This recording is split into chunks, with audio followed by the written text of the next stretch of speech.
అందరికీ నమస్కారం.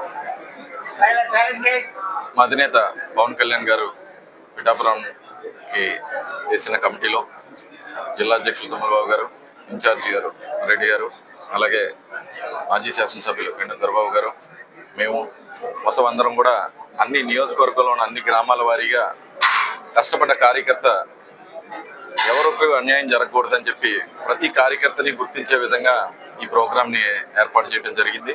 సో అలాగే ప్రతి కార్యకర్తని వాళ్ళ ఊరు దగ్గరికి వెళ్ళి ఈ కమిటీ సభ్యులు మొత్తం అందరం కూడా పిఠాపురాన్ని ఎలా అభివృద్ధి చేస్తే బాగుంటుంది, రానున్న రోజుల్లో స్థానిక ఎన్నికల్లో ఎలాగ మనం పనిచేయాలి, ఎలా దిశానిర్దేశాన్ని ఎలా తీసుకెళ్లాలనే దాని మీద మొత్తం కమిటీ అనేది ఇంతకుముందు 20-30 మంది ఉండేది, ఇప్పుడు 200-300 మంది గ్రామానికి జన సైనికులు కార్యకర్తలు అందరూ కూడా ముందుకు వచ్చారు పవన్ కళ్యాణ్ గారి నాయకత్వం చూసి. సో ఈరోజు పిఠాపురం మండలానికి సంబంధించిన గ్రామాలన్నీ పిలవడం జరిగింది. మొత్తం నియోజకవర్గంలో ఆల్రెడీ 2 మండలాలని కంప్లీట్ చేయడం జరిగింది, ఒక గొల్లపల్లి మున్సిపాలిటీ కూడా కంప్లీట్ చేయడం జరిగింది. సో ఇంకా బ్యాలెన్స్ పిఠాపురం టౌన్ ఒక్కటే ఉంది, ఇంకా కొన్ని గ్రామాలు పిఠాపురం మండలంలో ఉంది. ఈ సేకరించిన మొత్తం అవి కూడా రేపు అయిపోతాయి. సో ఈ సేకరించిన మొత్తం డేటా అందరినీ కూడా మా అధినాయకుడు కోరిన ప్రకారం మేమందరం తీసుకెళ్ళి ఇంకా సార్ ముందు పెట్టడం జరుగుతుంది. సో వచ్చే స్థానిక ఎన్నికల్లో ఎవరెవరికి ఇంట్రెస్ట్లు ఉన్నాయని కూడా వాళ్ళు వ్యక్తం చేయడం జరిగింది, ఎవరెవరు పోటీ చేయాలి, ఎలా పోటీ చేయాలనే దాని మీద కూడా వ్యక్తం చేయడం జరిగింది.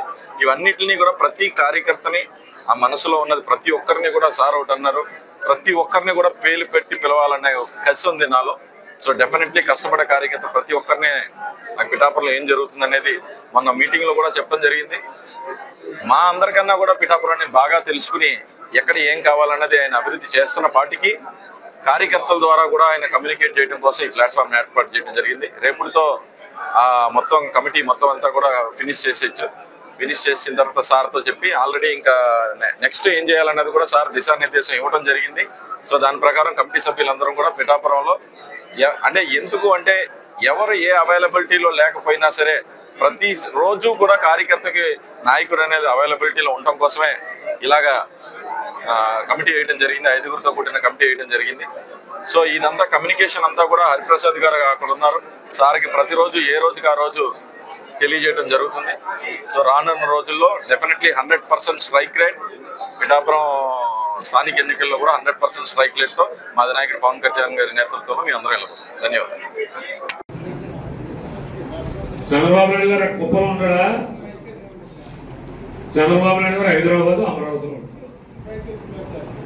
నియోజకవర్గంలో పార్టీ కార్యకర్తలు, క్యాడర్ నాయకులు వాళ్ళు చక్కబెడతారు.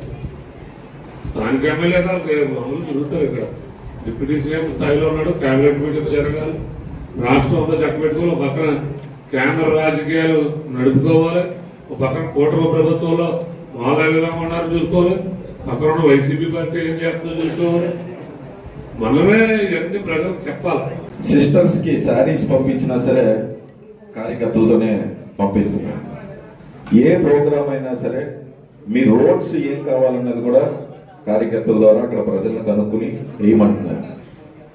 ఏ బెనిఫిషరీస్ వచ్చినా సరే అక్కడ ఎవరైనా మిస్ అయినా, ఎవరికి అర్హత ఉన్న వాళ్ళకి ఎవరికైనా చెందలేదన్నా సరే అది కార్యకర్తల ద్వారానే చేయించుకుంటున్నారు. అలాగా నిజంగా ఏ కాన్స్టిట్యున్సీలోనా జరుగుతుంది అలాగా. ఎందుకంటే కార్యకర్తల్ని ముందు పెట్టి, కష్టపడ్డ కార్యకర్తలను ముందు పెట్టి ప్రోగ్రామ్ చేయడం. సో అలాగా దాంట్లో ఎవరైనా మిస్ అయి ఉంటారా, ఎవరికైనా విభేదాలు ఏమైనా ఉంటాయా అని మిస్ అవ్వకుండా అందరినీ కలుపు కట్టుకుని వెళ్ళేలాగా ఈ ప్రోగ్రామ్ ఏం చేశారు. ఇది యాక్చువల్గా చాలా ముందే కంప్లీట్ చేయవలసింది. ఇది కొంచెం డిలే అయింది, మధ్యలో చిన్న ఇబ్బంది వచ్చింది, తర్వాత తుఫాన్ వచ్చింది, తర్వాత పండుగ వచ్చింది, తర్వాత మా రెడ్డి గారి ఇంట్లో ఫంక్షన్ వచ్చింది. సో దానివల్ల కొంచెం డిలే అయింది. సో డెఫినెట్లీ ఇది అయిపోగానే మన పార్టీ అధ్యక్షుడికి గారికి ఇదంతా పంపిస్తాం. పంపించిన తర్వాత వచ్చే స్థానిక ఎన్నికల్లో ఎలాగ మనం కలిసికట్టుగా ముందుకెళ్ళి 100% స్ట్రైక్ రేట్ ఎలా వచ్చిందో పిఠాపురంలో కూడా 100% స్ట్రైక్ రేట్ మనం అందరం కలిసికట్టుగా సార్ ఎక్కడున్నా మనం సార్కి గిఫ్ట్ ఇవ్వాల్సింది. మొన్న డైలాగ్ అన్నారు సార్, ఏమన్నారంటే డైలాగ్ అంటే మాట అన్నారు, మిమ్మల్ని వాడుకుని నేను గెలవను, నన్ను వాడుకుని మిమ్మల్ని మీరు గెలవండి అన్నారు. ఎంత మంచి ఆలోచన. మనం సార్ను వాడుకుని మీరు గెలవాలి, మనం గెలవాలనేది మన అధినాయకుడి ఆలోచన.